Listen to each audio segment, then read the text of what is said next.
Hey guys, this is the Art Occultist, and this is the lesson number 4 in our tarot course. Today we are talking about styles of reading.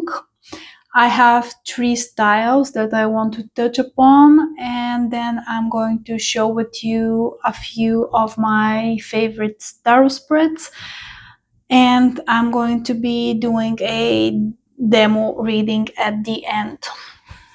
To show you how it's done and so that you have a example. So this is going to be on the shorter side. So yeah, let's dive straight into it. Like I mentioned, there are 3 styles of readings that I want to discuss. The first style of reading is the intuitive style of reading. Let me just move this aside for a second.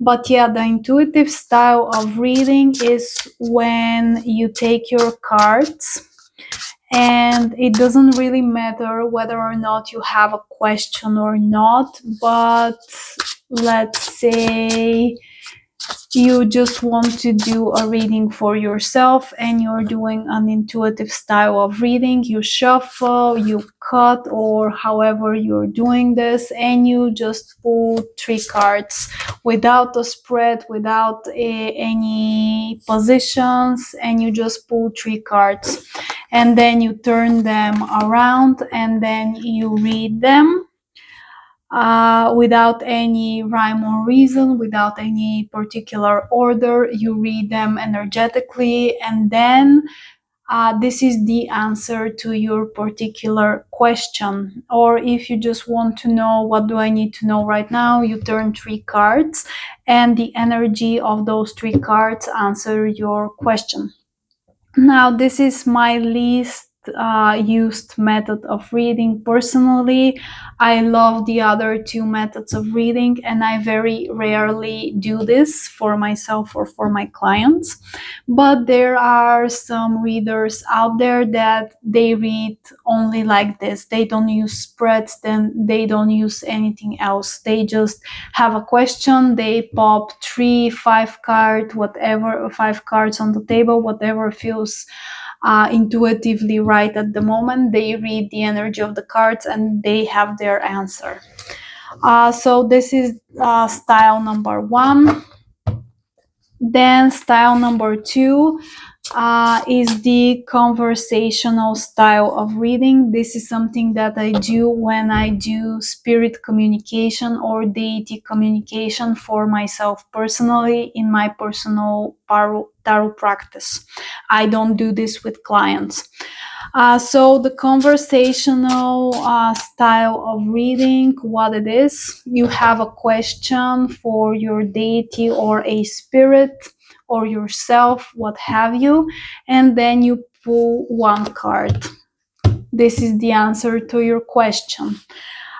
Then after you read this card and maybe you have a follow-up question, then you shuffle again, ask your follow-up question, place another card. Boom, this is the answer to your follow-up question.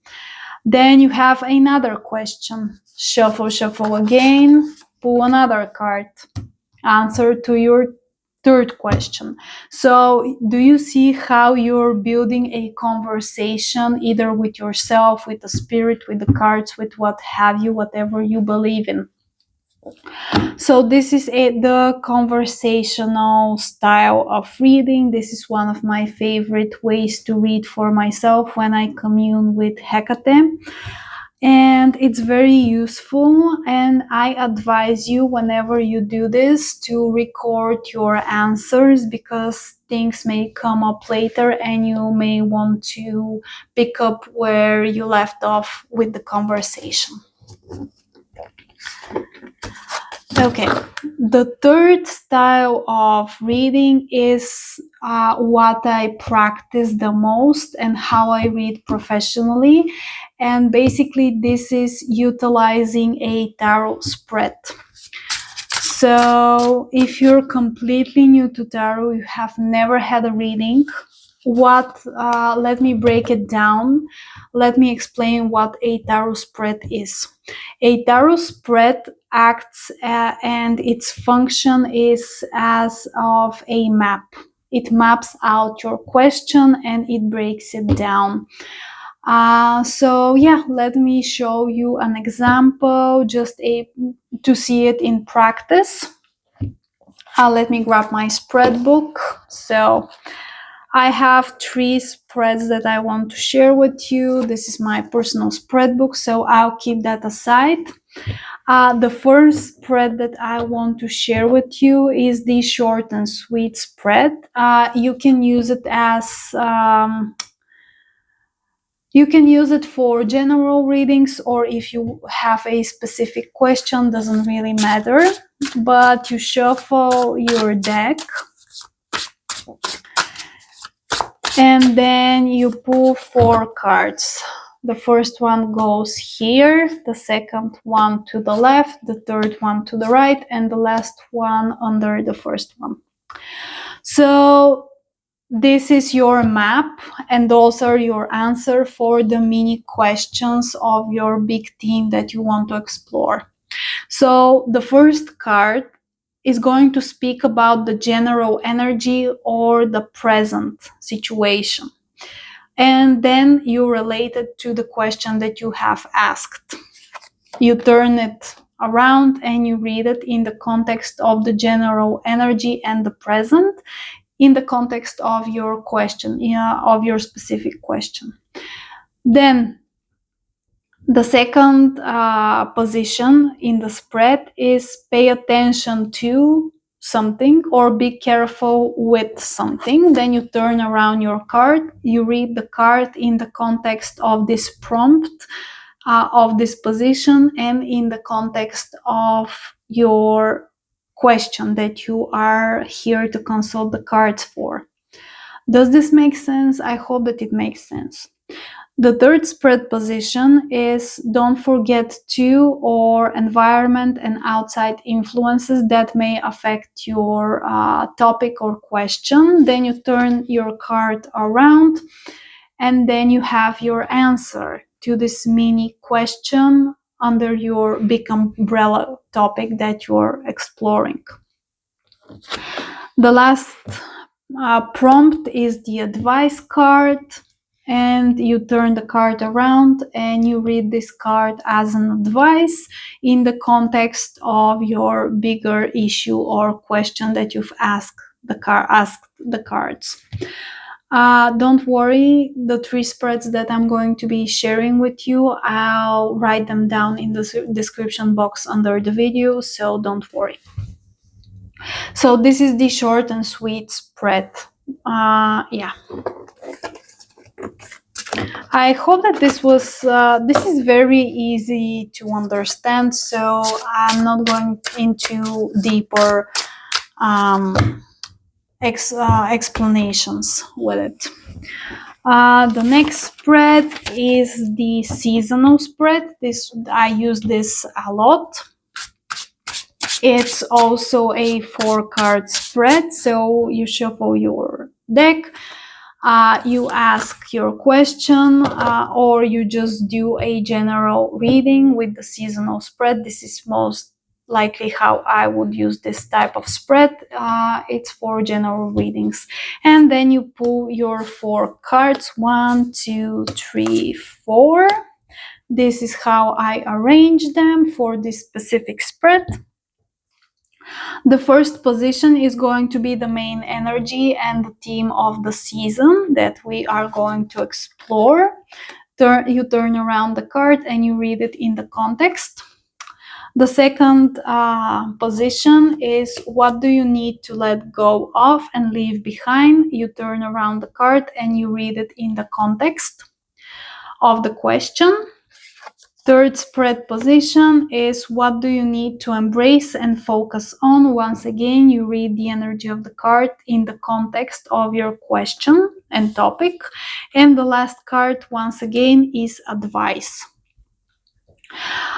Some readers like to lay their cards like this with the back facing them and turn them one by one. Some readers lay the cards with their face up from the get-go. It doesn't really matter. It's a matter of preference. Whatever works better for you, experiment and do both and see what works for you.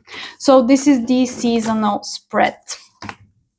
The last spread that I want to share with you is great for any question, any topic really. And it's a spread that I use for my members every month. Okay, I made a mess. Okay, so we are back. This is a 6-card reading that I'm going to share with you, and I think that I'm going to do the demo reading with this spread. So let's shuffle the cards. Okay, this is going to be the first card for the spread. So the first card goes here, the second card goes down there, 3, 4, 5, and 6. So the first position is the theme or the energy. This is a general reading. So the theme of this reading is going to be the 6 of Cups. The 6 of Cups is a card of rebalancing our emotions after a challenging emotional times. Or it can speak about childhood patterns and things that we need to work on internally in terms of our emotions. But the essence of the card and the theme of this reading is rebalancing our emotions and healing emotionally. The second card is the challenges that we may face while we are doing this type of work. And here we have the 4 of Swords. So I would say that we may be challenged to keep our mental health at bay and to be mentally stable and feeling secure mentally while we try to heal our emotions. And this is the challenge that we are possibly going to face if we embark on this emotional healing journey. Our thoughts and mental health may be affected by this. The third card is going to speak about something that we need to focus on or something that will be of help to us throughout this journey. Here we have the Queen of Pentacles. We need to focus on grounding and nurturing our body and not letting ourselves go, because if emotional healing is going to challenge our mental health, what will help us is to be grounded in our body, in our vessel, and not forget to take care of it, because the what helps with depression and what helps with unstable mental health is movement, good eating habits, and taking care of your body and environment, keeping your environment clean. So nurturing the body and your environment will help you in this journey. The fourth spread position is something to avoid throughout this process and something that potentially can hurt you. Knight of Cups, going on going on quests around your emotions, being led by your emotions. This is what you need to avoid. You're here to heal emotional traumas and regain balance. And the last thing that you need is being controlled by your emotions and acting on impulse. This is a very general reading, very on the surface. So just to illustrate how you read a spread. The next position is what you need to learn or lessons that you need to acquire in this journey. 8 of Pentacles or coins. So the lesson here is to be persistent and to persistently show up for yourself and for the life that you want to create. Because the Pentacles speak about the material realm. So be persistent in showing up for yourself, for your health. Be persistent in showing up for healing your emotions, and just be persistent in general. And don't let go. This is what you need to learn, to be persistent in your efforts. The last card is advice. And here we have Ace of Wands. The advice here is take action, take initiative. Don't wait till you're underwater, completely completely consumed by these traumas and these things that you're trying to heal. Actually, be proactive and don't wait around. There's always something new to try when you're on a healing journey. So yeah, that's how you read a spread in the most basic and easy way that I can explain it. This was a general reading, but as per usual, if it resonates, take it, claim it, what have you. So yeah, guys, those are the 3 spreads that I wanted to share with you today. This is a very short and sweet lesson on tarot reading styles. And yeah, once again, I will write down the tarot spreads in the description box. So don't worry, you will have access to them. And yeah, go ahead and practice reading cards. I'll see you in the last installment in our tarot course very soon with the summary and conclusion episode. Take care, and till the next time.